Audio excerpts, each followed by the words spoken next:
So there are a number of negative effects of these structures. One of them is that the official language used in the cataloging systems, Library of Congress cataloging system, is very harmful to groups. It perpetuates negative stereotypes for particular groups, but it also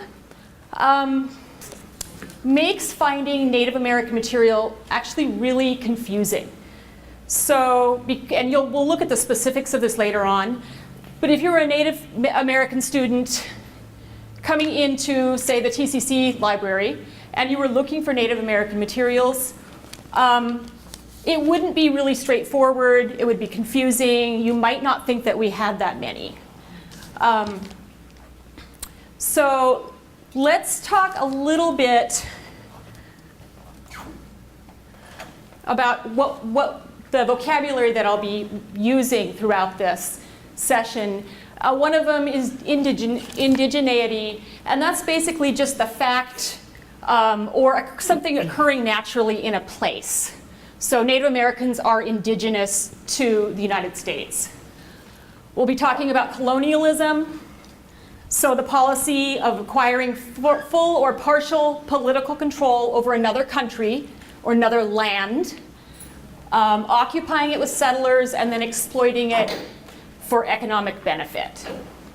But we're also going to be talking a little bit about settler colonialism.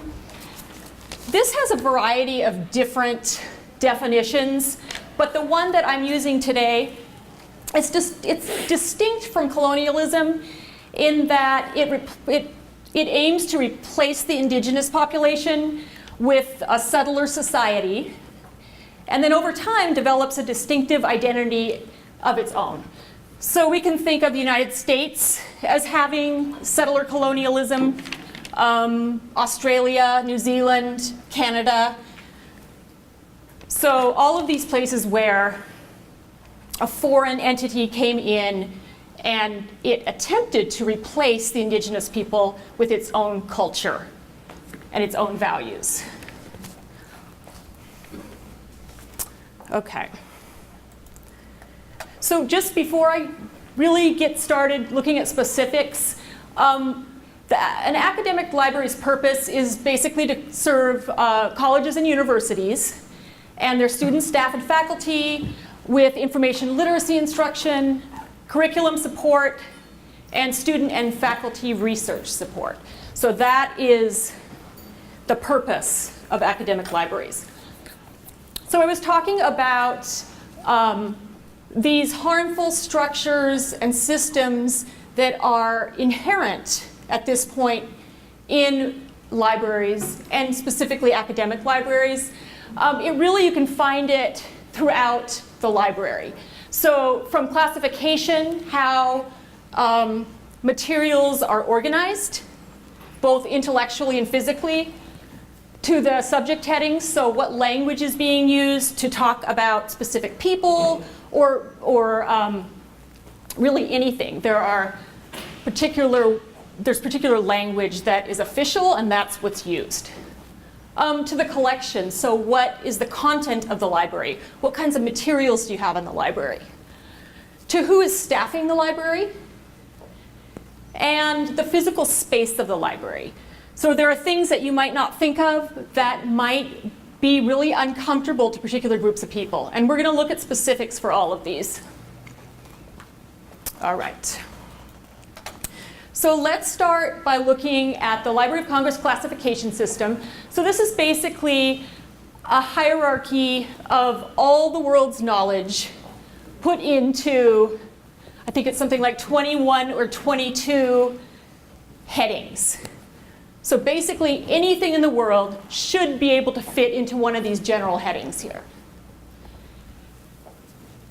And the problem that we find with Native Americans and actually other marginalized groups is that Native Americans are placed in the past. So if we look here, we can see E is the history of the Americas. So Native Americans are put back into history. So it sort of perpetuates the stereotype of Native Americans with bows and arrows, and we think of them sort of historically as if they are not a people who lives in the world with us, that it's something way back in history, which is really demeaning and I think confusing for people. So we can see, let me blow this up a little bit. So Native Americans are placed in North American history between pre-Columbian history and the discovery of the Americas. This is also strange because it's looking at a particular group of people just from the lens of this colonial power. So it's almost as if Native Americans didn't exist before the colonists came. It's placing them in this neat little package within American history. And it's actually very, sort of a disrespectful way of looking at a group of people.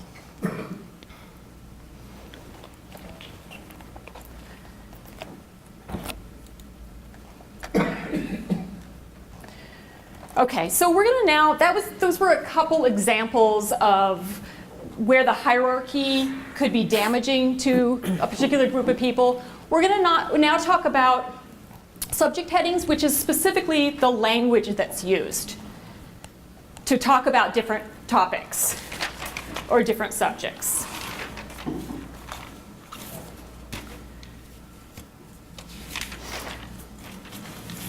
So, Library of Congress subject headings are used to indicate the topics of all library resources. And there's official language. There are official headings that you can't really deviate from. This is just an example. This is a book that we have in the library called Where the Salmon Run. This is the information about the book. And down here you see subject. These are the specific subject headings. So we see Indian activists, Washington State, Nisqually Indians. So there's not much freedom to create your own wording. You have to go what's already prescribed by the Library of Congress.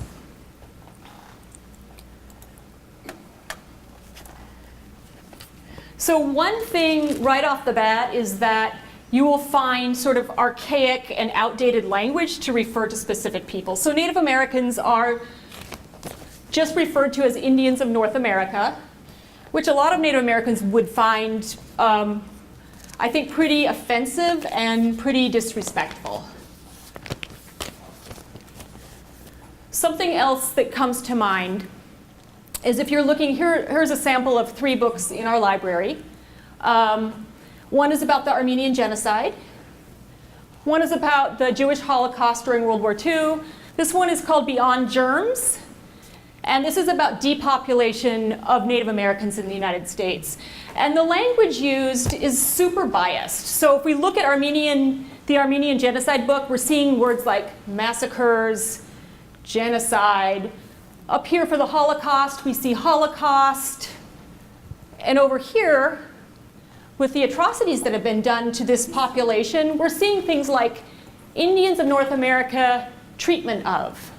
So it's almost like a whitewashing of what horrible treatment that Native Americans have undergone in this country.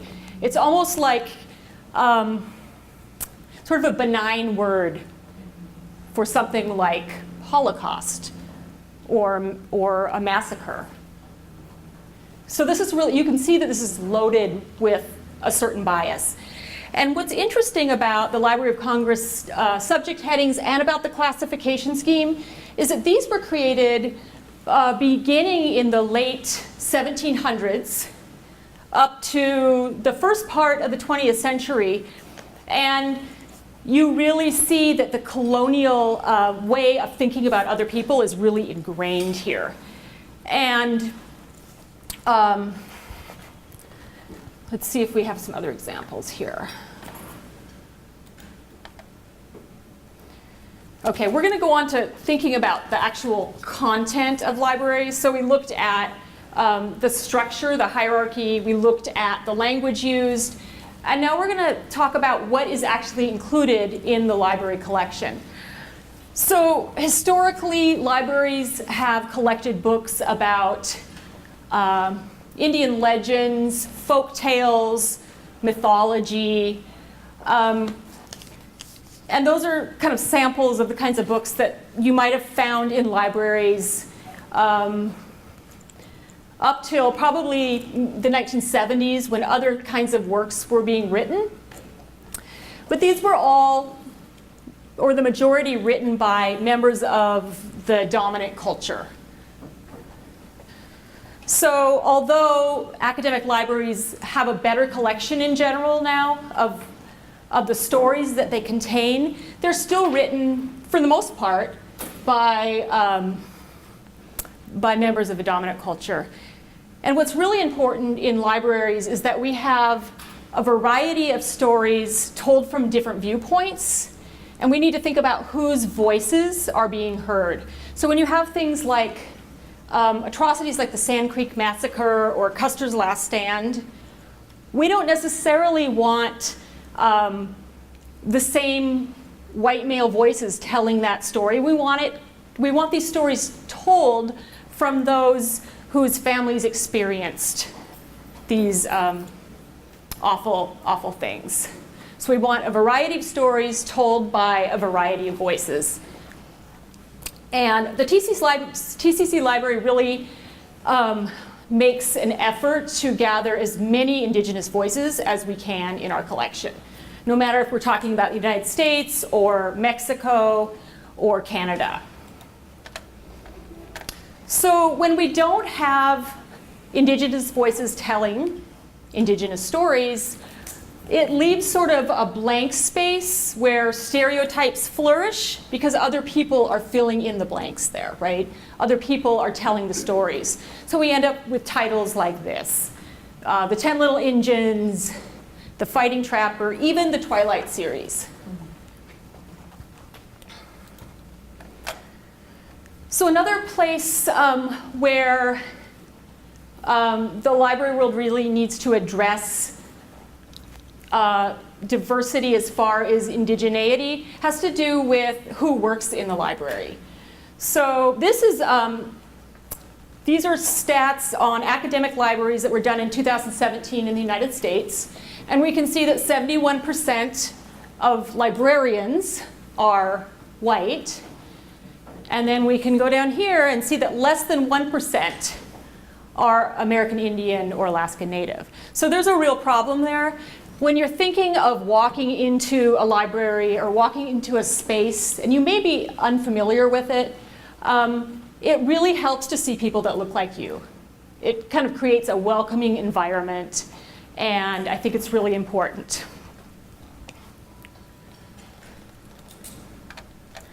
So physical space is also an issue. So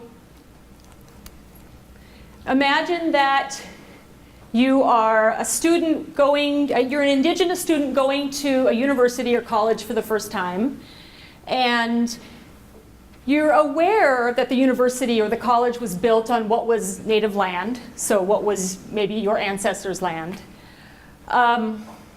You walk around and you see buildings named for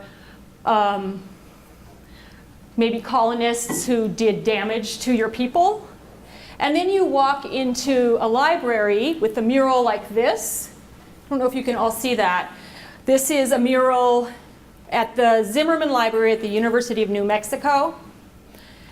So if you can see this, can you tell me what you see or what might be sort of alarming or offensive in what you see? I don't know if you can see detail there. A white man holding hands with two African Americans. So we see a white man in the middle. He's holding hands with two individuals. This is actually a Latino man, and this is a Native American man. And do you see any issues or something that could be, anyone? Yeah, They're looking Jennifer. at him. Sorry. No, go ahead. They're looking at him. So one thing is they're looking at him for what? Guidance. He's the only, Go ahead. he's the only one with facial features. Yeah, and I don't know if you can see that clearly here, but the white man in the middle has a face and he has eyes, and a nose and mouth, and the two on either side, they don't get a face. They get a profile, but they don't get a face. Yes? The white man was front and center and also painted in brighter colors to bring attention to him as a Yep. So he's got this bright white on, sort of to accentuate maybe his role there. Anything else? He just seems sort of like the center of the story Yeah. to me, like the main character. Yeah, I think he is. Yes. I think the clothes could be an issue.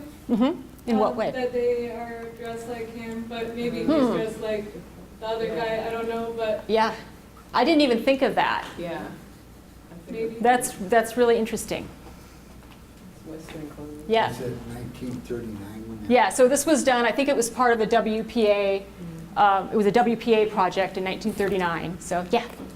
The image to me looks like the message conveyed is that the white guy in the middle is sharing his land, because the crops in the background is community land, with the people that are thanking him for that Right. sharing. Right. Yeah. Yes. Yeah, I was going to say something kind of like that. It looks like the way they're holding hands is not so much like a signal of unity, it's more of a signal of dependence. Kind of. Yeah, that's really good. Or maybe even Like they would be control. holding hands, if it was unity, maybe they'd be holding the left hand. Oh, that's good. Good point. Oh, Melissa. There's a classical painting, it's a savior kind of thing. Yes, that's what I was thinking. It's almost like a godlike figure. Yeah. So there are lots of issues with this. So just imagine being that Native American student who may not feel comfortable in the first place, and that is met with all these sort of barriers. And this last one is in the library. And evidently this is just one of a series of murals done by the same artist. And there are things like, this is the Southwest, it's, New Mexico. There are teepees, which don't occur in the Southwest of the United States. So it's wrong for a myriad of reasons. All right. Women don't exist in this world. What was that, Jennifer? Women don't exist in this world. And there are only men. Yes.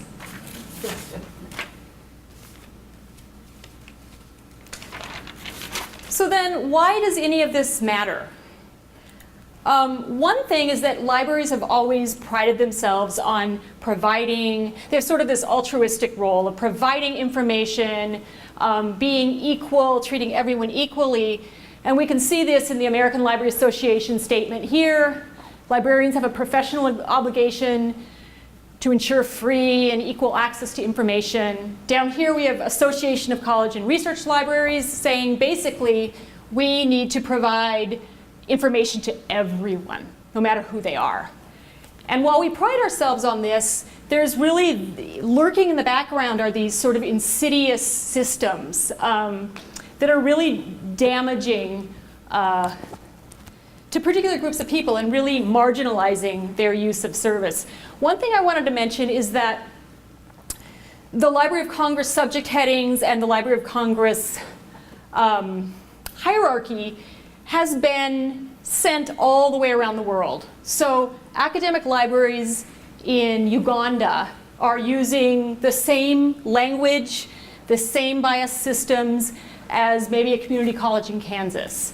So this system has been put in place, and academic libraries around the world have inherited it and use it, and have also inherited the damaging way of looking at this particular group of people. So when you think of a library, you don't think of sort of it having that much power or wielding that much power, but it really has done its job. So colonialism is alive and well in academic libraries, unfortunately.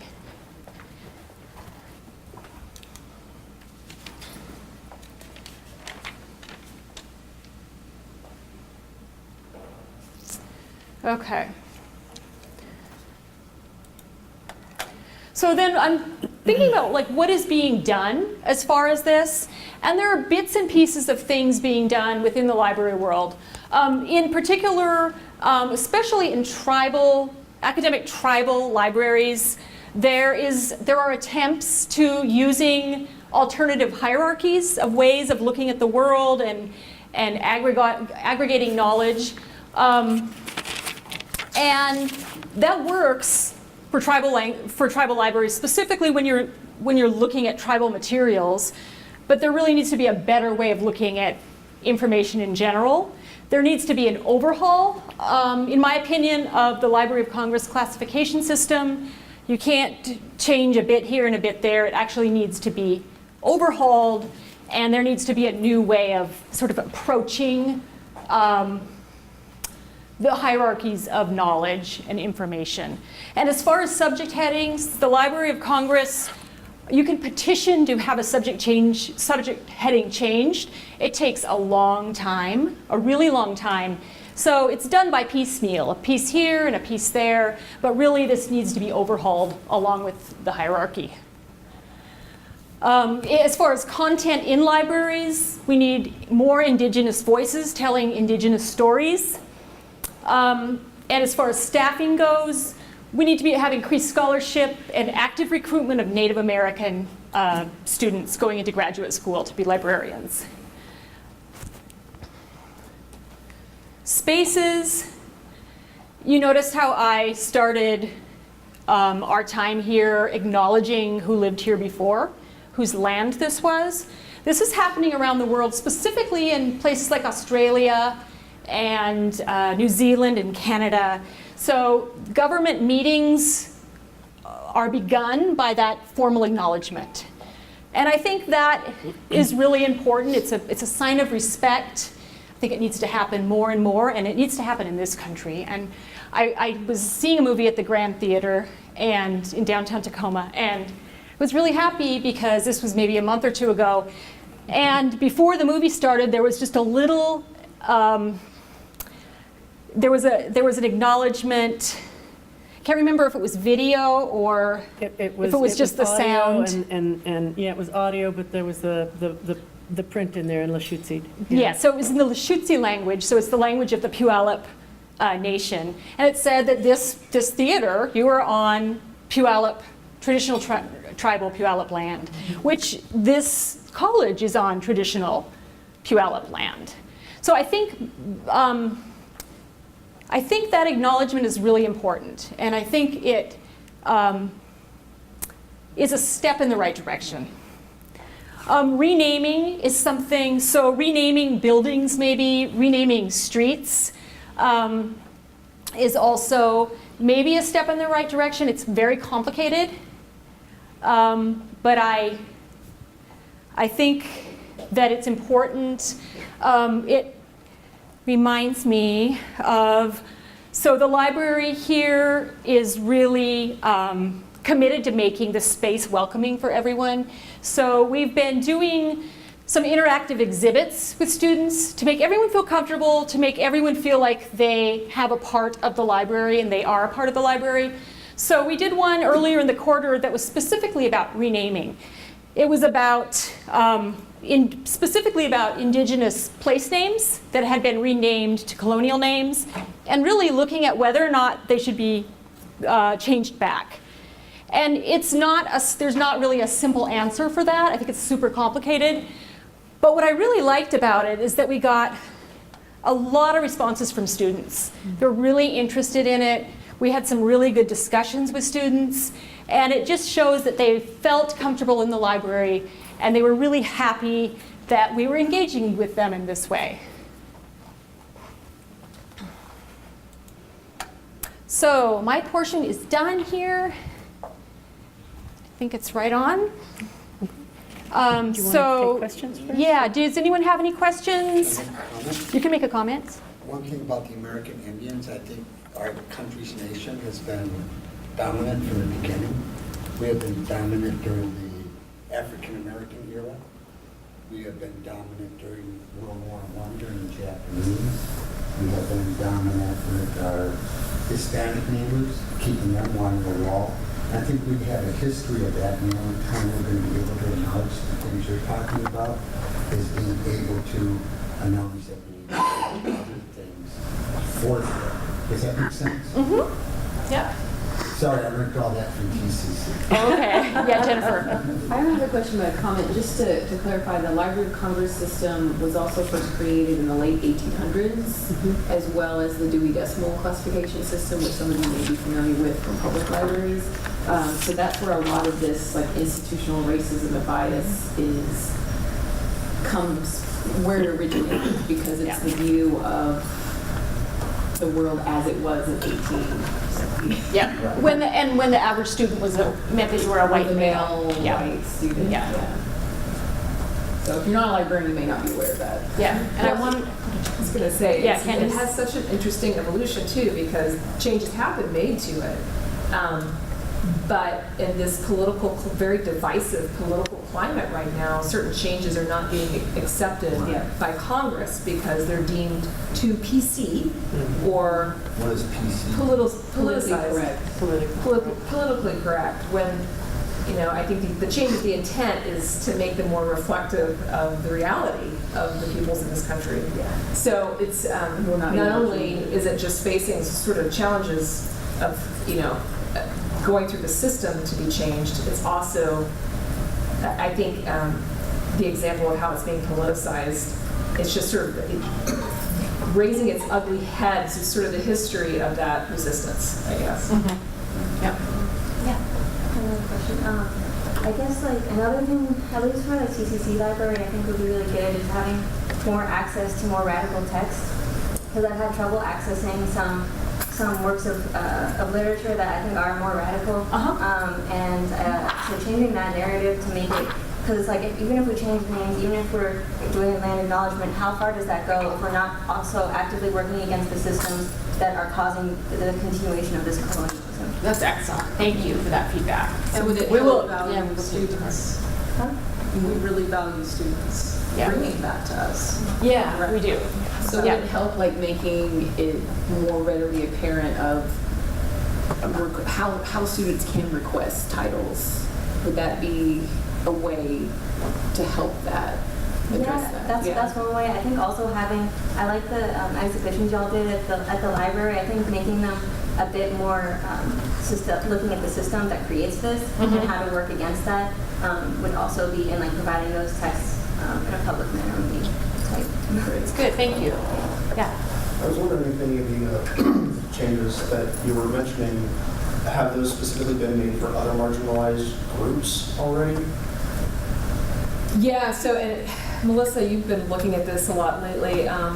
The history of Japanese Americans and internment in World War II is a really great example of how that's evolved over time.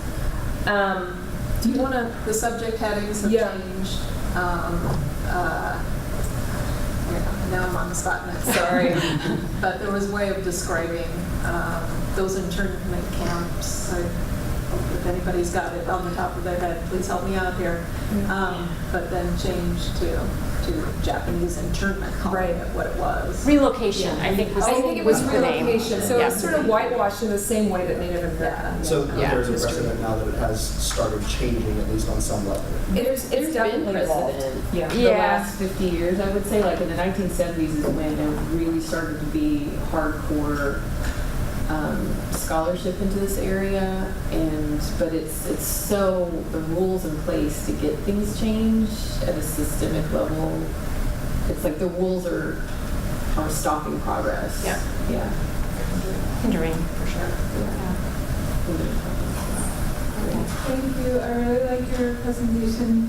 And when you showed the difference between what they call the Armenian genocide, but they won't call it the American Indian genocide, and they won't use that word. And I like that you showed that.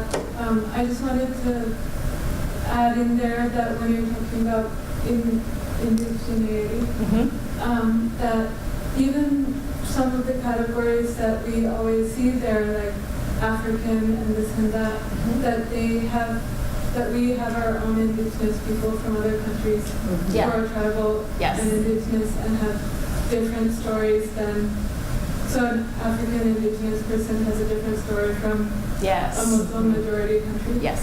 And so I don't know if those stories are also being seeked out in the library.